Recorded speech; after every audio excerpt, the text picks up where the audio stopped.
오늘 우리에게 주시는 하나님의 말씀은 사도행전 16장 25절에서 34절 말씀입니다. 밤쯤쯤 되어 바울과 실라가 기도하고 하나님을 찬미하며 죄수들이 듣더라. 이에 호련히 큰 지진이 나서 옥터가 움직이고 문이 곧 다 열리며 모든 사람의 매인 것이 다 벗어진지라. 간수가 자다가 깨어 옥문들이 열린 것을 보고 죄수들이 도망한 줄 생각하고 검을 빼어 자결하려 하거늘 바울이 크게 소리질러 가로되 내 몸을 상하지 말라. 우리가 다 여기 있노라 하니 간수가 등불을 달라고 하며 뛰어들어가 무서워 떨며 바울과 실라 앞에 부복하고 저희를 데리고 나가 가로되 선생들아 내가 어떻게 하여야 구원을 얻으리까 하거늘 가로되 주 예수를 믿으라.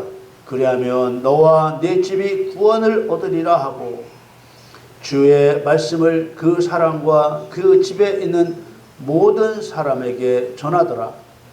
밤 그 시에 간수가 저희를 데려다가 그 맞은 자리를 씻기고 자기와 그 권석이 다 세례를 받은 후 저희를 데리고 자기 집에 올라가서 음식을 차려주고 저와 온 집이 하나님을 믿었으므로 크게 기뻐하니라. 아멘. 2026년 8월 23일 주일 예배 저와 여러분에게 주시는 하나님의 말씀은 사도행전 16장 25절에서 34절 말씀으로 감옥의 고난 중에 증거하신 그리스도의 권능, 이러한 주제로 말씀을 증거하겠습니다. 사랑하는 성도 여러분, 사도행전의 시작은 데오빌로여, 하나님의 친구를 부르는 부름으로 시작됩니다. 하나님은 왜 성도를 친구라고 부르셨을까? 오늘 사도행전 1장 1절 2절 한번 보겠습니다. 데오빌로여, 내가 먼저 쓴 글에는 무릇 예수의 행하시며 가르치시기를 시작하심부터 그의 택하신 사도들에게 성령으로 명하시고 승천하신 날까지의 일을 기록하였노라. 사도행전은 누가복음을 먼저 소개합니다. 누가복음은 예수님의 행하여 가르치기 시작한 일로부터 사도들에게 성령으로 명령하신 일, 그리고 승천하신 날까지 있었던 일을 기록한 것이라고 밝히고 있습니다. 1절에 예수의 행하시며 가르치셨다는 말은 예수님이 행동으로 본을 보여 가르쳤다는 뜻입니다. 그리스도인들이 예수님의 행하신 일을 그대로 따라할 수 있게 행하시며 가르치셨습니다. 예수님께서 본을 보여 행하신 일들은 구원받은 성도가 해야 할 일을 가르쳐 주신 것이요, 하나님께서 명령하신 영의 일을 육의 사람이 어떻게 해야 하는지 가르쳐 주신 것입니다. 그리스도인은 그리스도의 제자여야 하기 때문에 하나님께서 하라고 명령하신 일을 아무것도 안 한 사람을 그리스도인이라고 부를 수 없습니다. 누가복음 끝자락에 기록된 예수님의 말씀을 보겠습니다. 누가복음 24장 44절에서 48절까지 봅니다. 또 이르시되 내가 너희와 함께 있을 때 너희에게 말한 바 곧 모세의 율법과 선자의 글과 시편에 나를 가리켜 기록된 모든 것이 이루어져야 하리라 한 말이 이것이라 하시고 이에 저희 마음을 열어 성경을 깨닫게 하시고 또 이르시되 이같이 그리스도가 고난을 받고 제3일에 죽은 자 가운데서 살아날 것과 또 그의 이름으로 죄사함을 얻게 하는 회개가 예루살렘으로부터 시작하여 모든 족속에게 전파될 것이 기록되었으니 너희는 이 모든 일의 증인이라. 아멘. 그리스도의 증인은 하나님 말씀과 마귀의 거짓말 사이에서 진실을 드러내는 사람입니다. 하나님 명령에 순종치 않으면 지옥에 간다는 것은 사실입니다. 그런데 마귀는 하나님 명령에 순종치 않아도 지옥에 가는 일 없다고 거짓말을 합니다. 하나님 명령에 순종치 않고 사는 세상 사람들은 이미 마귀의 거짓말에 속아서 하나님 명령에 순종은 고사하고 하나님을 인정하지 않는 사람이 태반입니다. 그러나 하나님을 인정하지 않는 무리 중에는 하나님의 택한 백성이 있다는 거예요.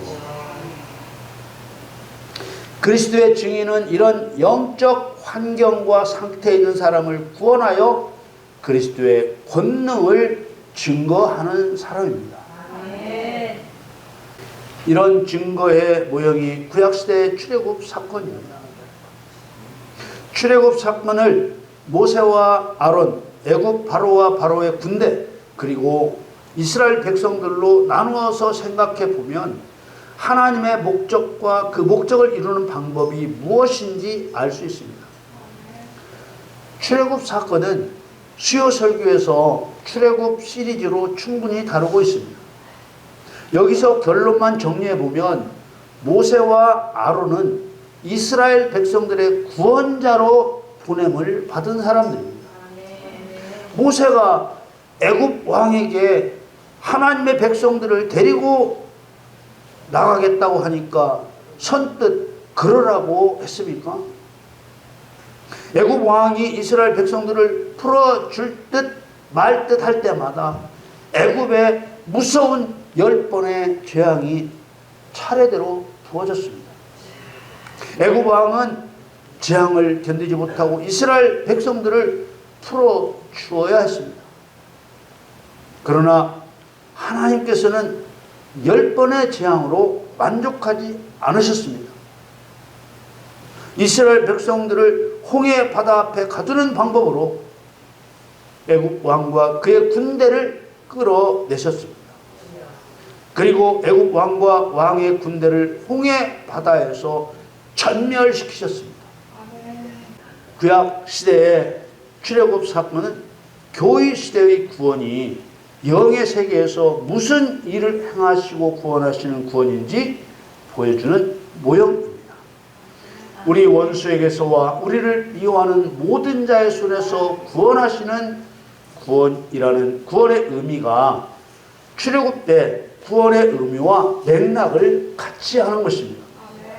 이런 일을 사람에게 맡겨 행하시려는 것이기 때문에 내가 내 아버지의 약속하신 것을 너희에게 보내리니 너희는 위로부터 능력을 입히울 때까지 이 성에 유하라 하시며 성령의 능력을 받으라고 하시는 것입니다. 그리스도의 증인은 말로서만 전도하는 사람이 아닙니다. 하나님이 주신 말씀과 하나님의 능력으로 전도하는 사람입니다.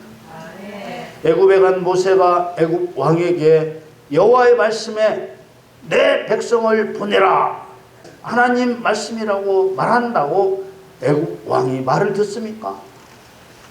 안 듣지요.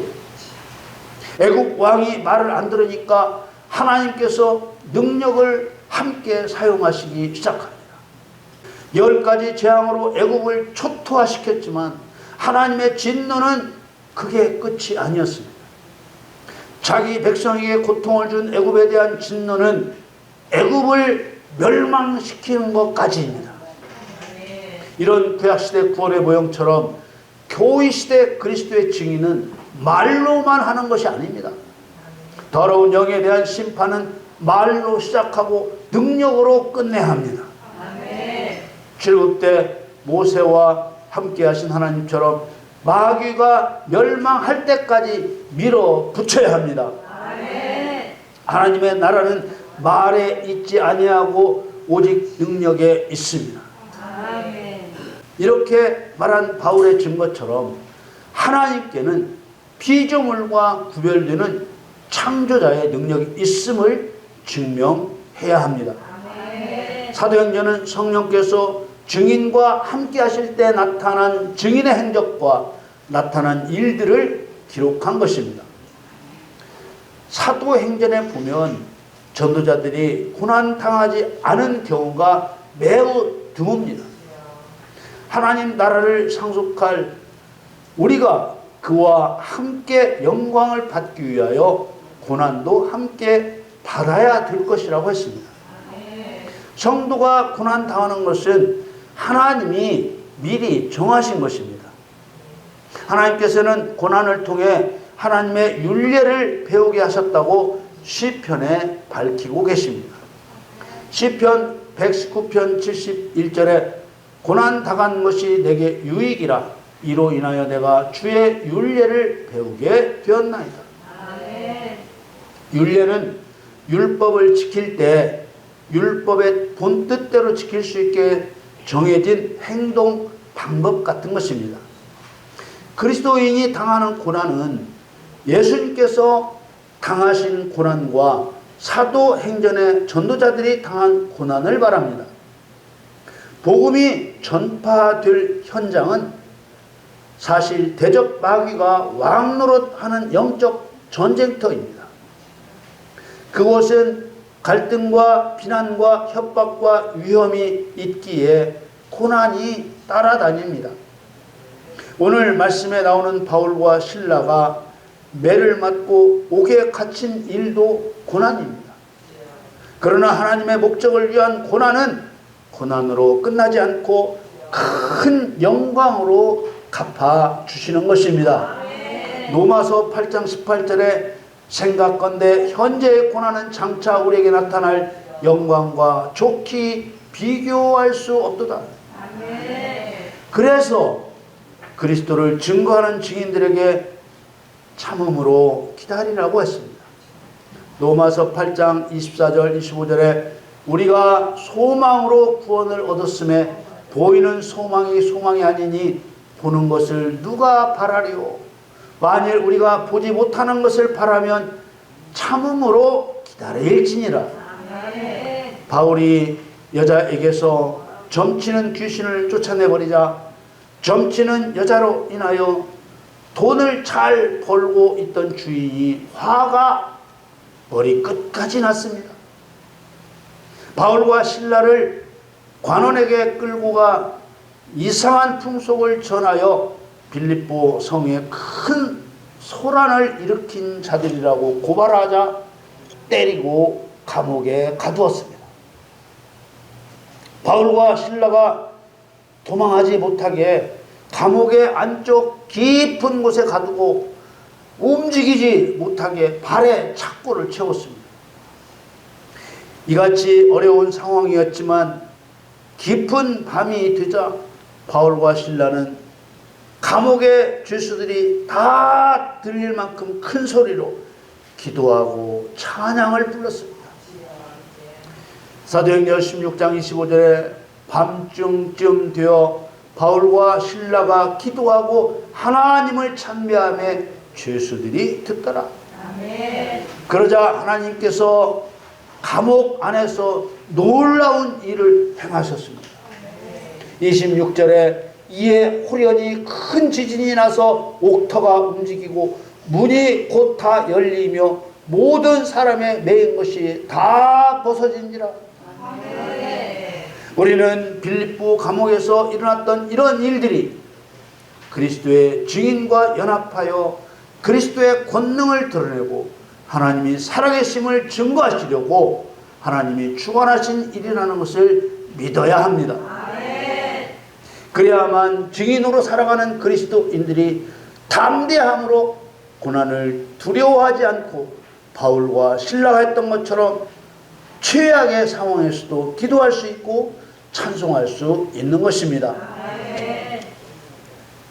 감옥을 지키던 간수들은 자다가 깨어보니 감옥의 문이 다 열려 있는 것을 보고 죄수들이 다 도망한 줄 알고 책임이 두려워서 자결하려고 했습니다. 그때 바울은 큰 소리로 내 몸을 상하지 말라. 우리가 다 여기 있다고 소리를 질렀습니다. 소리를 들은 간수가 등불을 들고 감옥 안으로 뛰어들어가서 두려움에 떨며 바울과 신라 앞에 엎드렸습니다. 그리고 바울과 신라를 데리고 감옥 밖으로 나와서 물었습니다. 선생들아, 내가 어떻게 해야 구원을 얻으리까? 그러자 바울이 말했습니다. 주 예수를 믿으라. 그리하면 너와 내 집이 구원을 얻으리라. 그리고 그 사람과 그 집에 있는 모든 사람에게 주의 말씀을 전해 주었습니다. 주의 말씀을 들은 그들은 어떻게 되었습니까? 33절, 34절 말씀에 밤 그 시에 간수가 저희를 데려다가 그 맞은 자리를 씻기고 자기와 그 권속이 다 세례를 받은 후 저희를 데리고 자기 집에 올라가서 음식을 차려주고 저와 온 집이 하나님을 믿었으므로 크게 기뻐하니라. 아멘. 여러분, 세상에서 일어나는 어떤 일도 이유 없이 우연히 일어나는 일은 없습니다. 귀신 들린 여자를 만난 것도, 그 여자가 바울을 심히 괴롭게 한 일도, 그 여자에게서 귀신을 쫓아내 매를 맞고 감옥에 갇힌 일도 우연한 일이 아닙니다. 만일 바울과 신라가 시비 걸릴 것이 염려되어 점치는 귀신을 쫓아내지 않았다면 그리스도의 권능을 증거하는 증인이 되지 못했을 것입니다. 만일 관원들이 두려워 감옥에서 두려워 떨며 기도하지 않고 찬송하지 않았다면 감옥 안에서 그리스도의 권능을 증거하는 증인이 되지 못했을 것입니다. 만일 바울과 신라가 저절로 착고가 풀어지고 감옥 문이 열렸을 때 두려움을 벗어나려고 감옥을 빠져나오는 일에 급급했다면 간수와 그 가족들을 구원하는 선한 전도자로 쓰임받지 못했을 것입니다. 여러분, 죄 없이 매를 맞고 죄 없이 감옥에 갇히는 일은 누구나 피하고 싶은 심히 두려운 고난입니다. 그러나 복음이 전파되는 그곳은 마귀와 싸워야 하는 영적 전쟁터입니다. 여러분들의 가정일 수도 있고요, 여러분이 일하시는 일의 현장일 수도 있습니다. 그러므로 그리스도의 증인된 우리는 하나님을 위한 고난을 두려워해서는 안 됩니다. 그 고난을 통해 그리스도의 권능을 나타내시기 때문입니다. 여러분 모두 그리스도의 권능을 드러내실 귀한 도구로 쓰임받기를 예수님의 이름으로 축원합니다.